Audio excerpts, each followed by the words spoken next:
Salut tout le monde, petite pause dans notre série de vidéos sur les mégalithes. Aujourd'hui je repars à la base de loisirs de Draveil, traquer cette fameuse bête. Donc, la dernière fois on avait quand même trouvé des traces un peu suspectes, que ce soit au bord de l'eau ou dans les bois. Donc on va mener notre petite enquête, voir ce que ça donne. Bon, je suis encore parti à l'arrache, j'ai rien pris sur moi, donc j'espère qu'il ne va pas nous arriver grand-chose.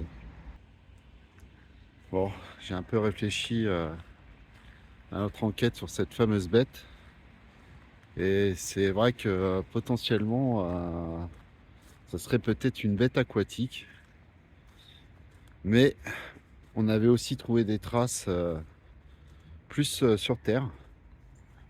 Donc finalement, j'en suis venu à la conclusion qu'on était peut-être face à une bête semi-aquatique, une sorte de Nessie-garou. Je saurais pas comment décrire ça. Bon, j'espère que je me trompe parce que si vous imaginez un plésiosaure avec une tête de loup-garou, franchement, c'est plutôt pas réjouissant comme tableau, hein. Voilà, hein, on va pas commencer à se démoraliser pour rien.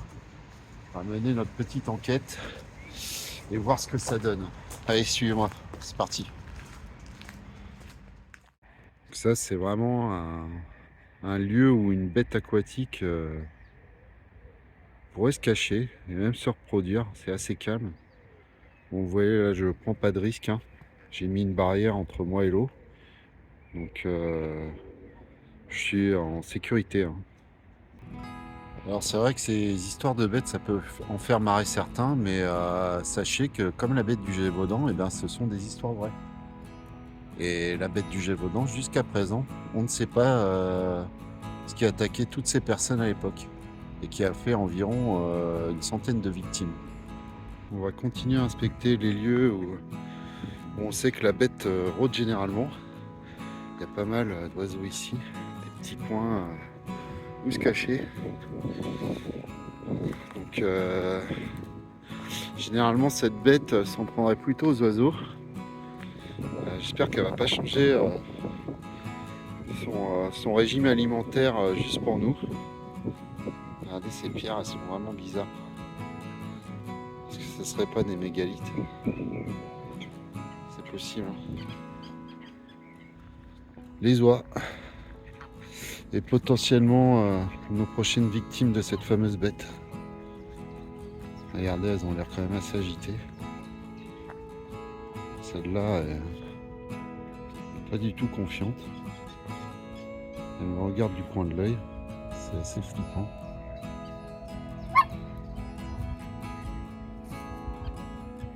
Regardez cet œil noir. Vous voyez, ça c'est potentiellement une déjection de la bête, hein. C'est fort probable même. Mais bon, je suis pas vraiment pisteur, mais c'est vraiment bizarre, hein. Ce serait quand même sympa de pouvoir tomber sur notre copain le ragondin. Je sais pas s'il est là, on va aller voir. Allez, avec un peu de chance. Sinon, j'ai déjà réussi à le prendre en vidéo, donc je vous mettrai ça en compensation sinon. Bon, c'est dommage, j'ai pas vu mon poteau le ragondin. Mais bon, allez, profitez. Et admirez-moi ces petites papates, comment elles sont trop mignonnes.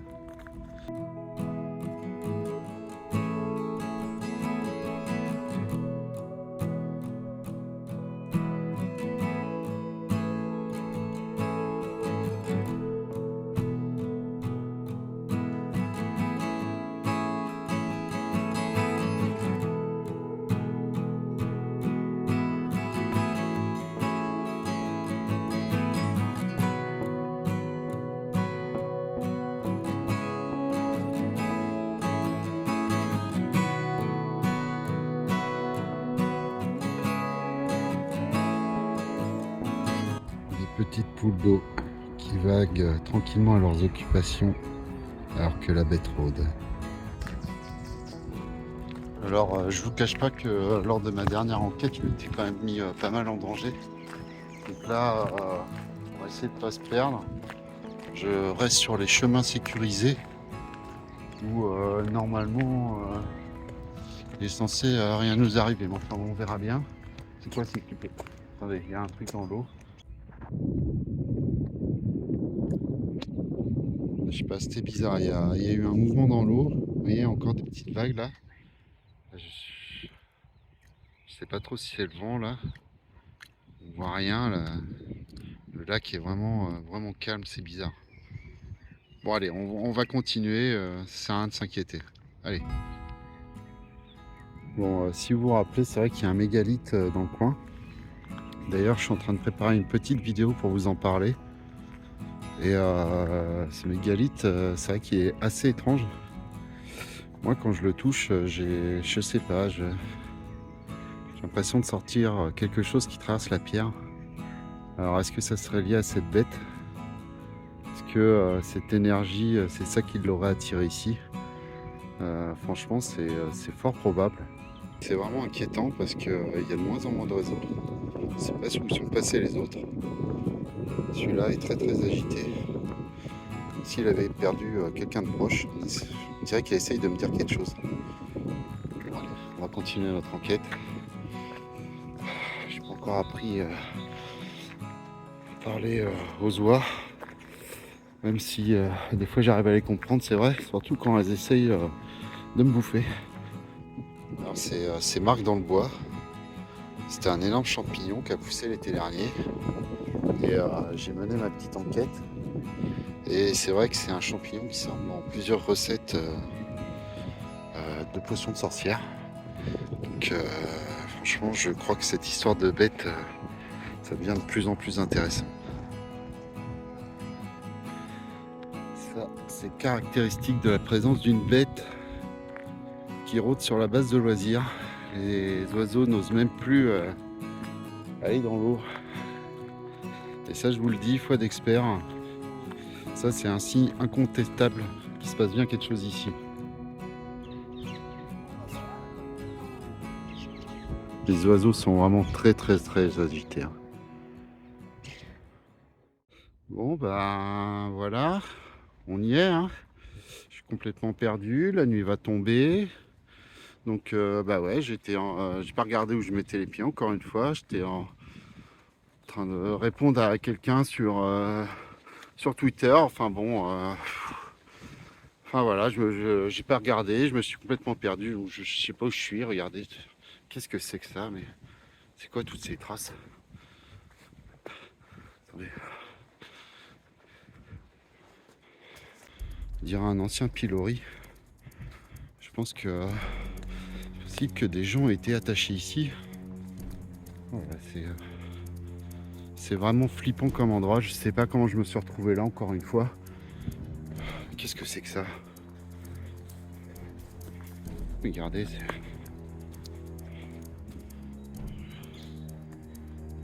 je sais pas, on dirait qu'il y a du sang. C'est un peu bizarre. Je sais pas quoi vous dire. On dirait un ancien lieu de rituel ou je ne sais pas. Bon écoutez, on va pas s'attarder ici parce que déjà que j'ai un peu la bête sur le dos. J'aimerais pas non plus avoir le clan des sorcières du bois de Sénart parce que je pense que là je m'en sortirai pas. Tous les panneaux sont détruits ici. C'est vraiment bizarre. Bon, je progresse doucement parce que le chemin est de plus en plus hasardeux. J'entends... Qu'est-ce que c'était? J'entends plein de bruits bizarres autour de moi. Je ne sais pas ce que c'est. Écoutez, j'avance, mais là je commence un peu à paniquer, je vous avoue. Alors, regardez ça. Je viens de tomber sur une autre structure. On dirait, je sais pas comment dire, une ancienne chambre de recel. Ah là, on pourrait pas dire quels crimes ont été commis là-dedans, mais je sens quelque chose, une sorte d'ambiance malsaine. Bon, écoutez, je vais essayer de me rapprocher, voir si on en apprend plus sur ce coin. Mais toujours, vous avez entendu?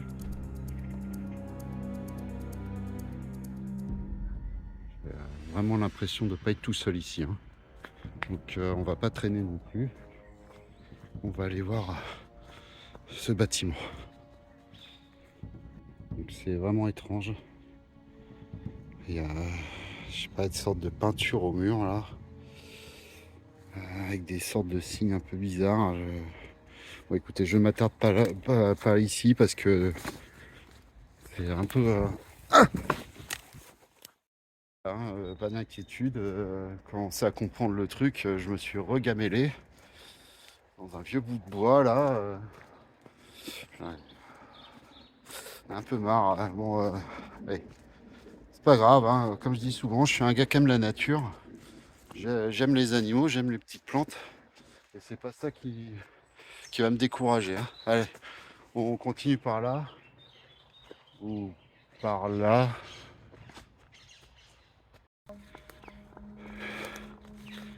Il y avait une très forte odeur. L'odeur de bête.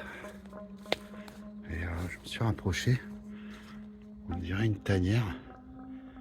Regardez tous ces arbres détruits, c'est vraiment bizarre. Encore une fois, on a l'impression que cette bête est aquatique. Mais on trouve aussi beaucoup de traces sur terre. Donc ma théorie du Nessie-Garou est peut-être pas si idiote que ça. Vous voyez, champignon, faut surtout pas s'en approcher. C'est un champignon mortel qui était utilisé avant par les sorcières. Donc voilà. Encore une preuve que je pense qu'on est au bon endroit. Alors c'est possible que la bête utilise cet tas de bois, je sais pas, peut-être pour s'entraîner. Ou alors j'ai une théorie encore plus horrible pour entraîner ses petits. Qui sait, elle a peut-être réussi à enfanter, comme on dit. J'espère pas parce que c'était une des théories de la bête du Gévaudan. Et c'est vrai que ça a compliqué énormément le problème à l'époque. Voilà. Pardon, je gravine une sorte de colline depuis au moins 5 minutes. Et, et j'avoue que j'arrête pas d'entendre de trucs derrière moi. C'est assez bizarre. Et attendez. C'est vraiment étrange. Et on retrouve régulièrement des sortes de marques comme ça. Regardez. C'est pas des traces de pattes, on dirait plutôt une queue qui aurait raclé le sol. C'est vraiment étrange. Donc franchement, je suis vraiment de moins en moins rassuré. Pourtant, il semblerait que ce chemin soit balisé, mais on dirait que ça fait des années que personne n'est venu ici, hein. Bon, on va redescendre cette colline. Voilà, c'est vraiment la jungle ici, je sais pas où je suis. Mais, bon allez, pour les cœurs, hein. Allez. Bon, regardez, je crois que j'ai retrouvé une sorte de chemin parce que là, j'entends de plus en plus de bruit autour de moi. Et je vous avoue que je suis pas du tout rassuré. Donc voilà, allez, on y va. On n'a pas peur, mais on fait une marche un peu énergique pour une fois, on va dire.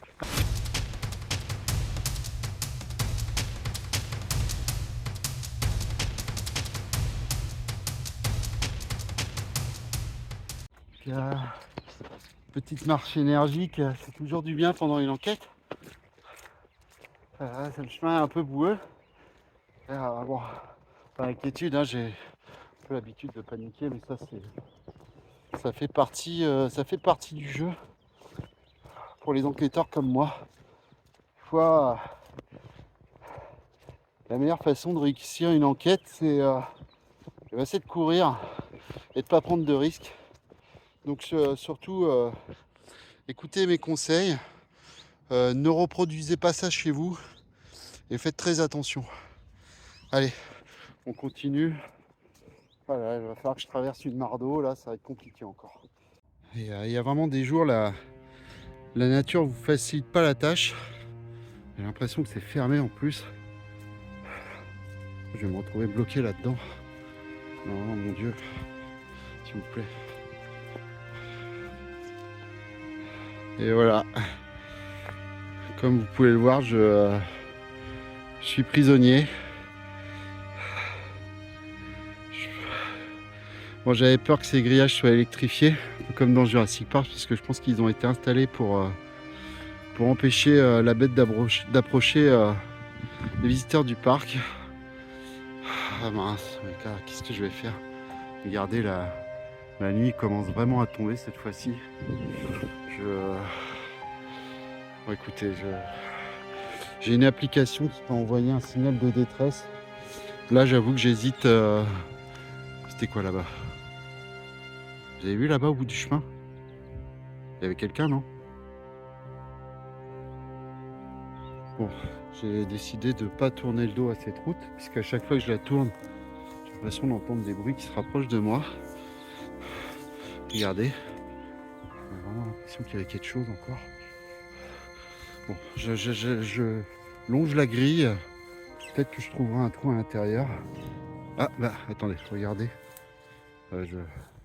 Ah, bon, effectivement, la grille n'était pas très grande, mais ouais, possiblement c'est quand même pour la bête. Je maintiens. Voilà.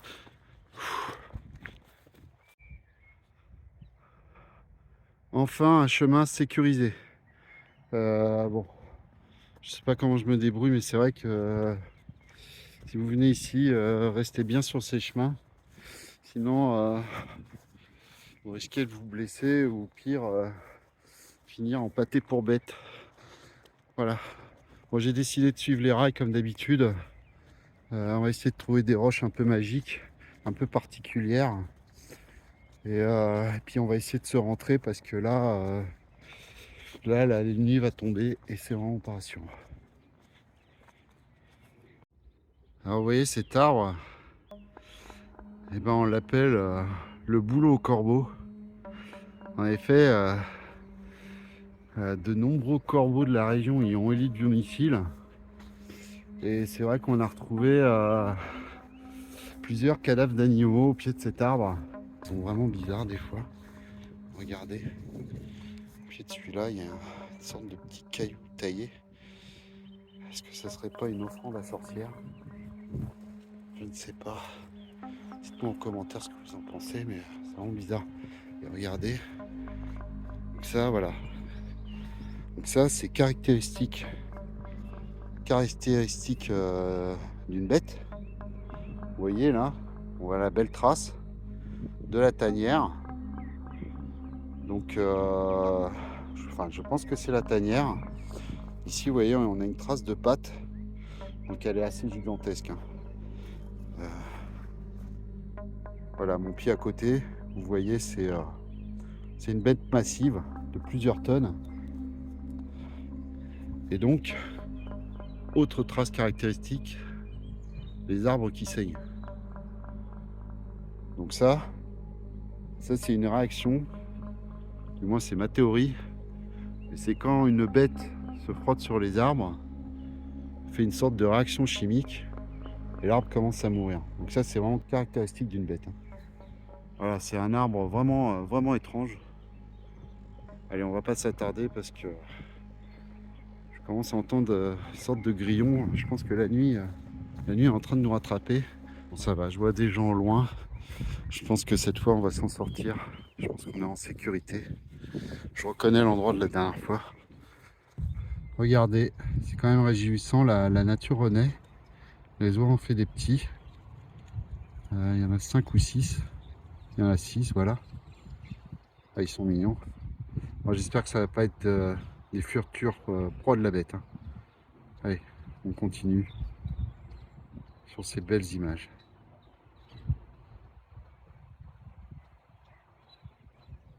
On va écouter, ma foi, c'était encore une enquête bien intéressante, je dirais. C'est vrai qu'on n'a pas pu pousser notre exploration bien loin cette fois-ci.